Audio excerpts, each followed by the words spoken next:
Hello and welcome to Back to School Night with Mr. Rareco. This video is for my 8th grade civics class. I'm going to start my Back to School Night video by taking a look at Canvas. You're probably going to hear a lot about Canvas, and that's for a pretty good reason because most of the activities and work that we do this school year will be done on Canvas.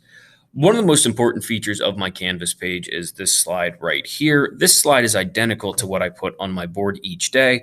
So if a student is at home for whatever reason, it is really easy to stay on top of what work should be done.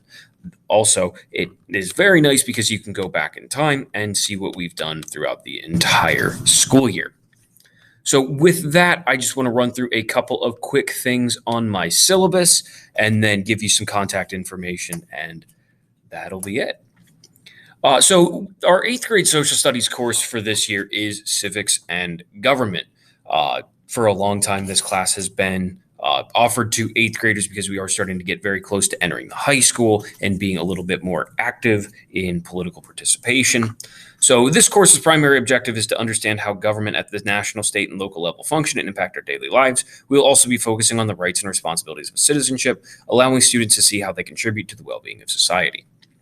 Our major themes, units, and essential questions throughout the school year, we generally do about 8 units. Unit 1 is fundamentals of government, which we're in now. What is government? Why do we have government? What types of government exist? Then we go on to Road to the Constitution. We start focusing specifically on the United States. How did the United States become a constitutional republic, and what has influenced our national ideals?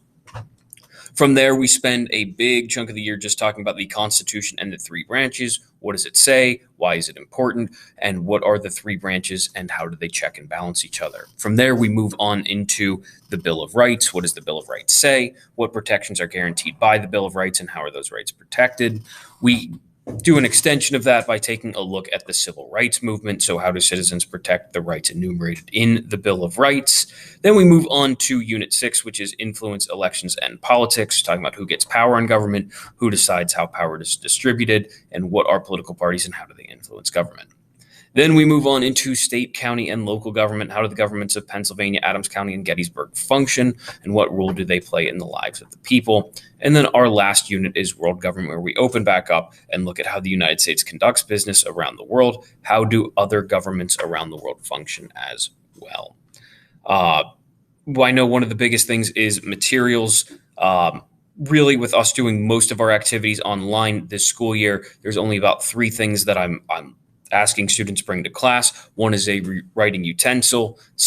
Number 2 would be a binder or notebook for the occasional paper that I do give out. And a set of headphones would be really beneficial because we do offer a lot of video options. Overall expectations, just very consistent. I ask people or students be on their best behavior, do their best to complete all assignments and projects, checking on their assignments and tasks for class daily, using their time effectively. And I do ask that students discuss what they learn at home.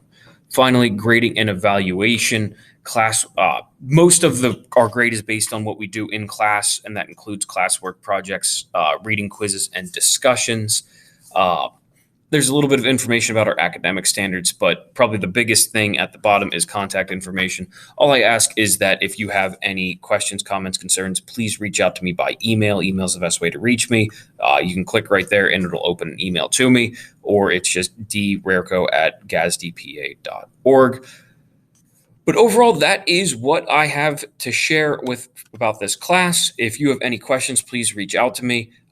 Again, email is the best way to do that. And I hope we have a great school year. Thank you for taking the time to watch this and have a great day.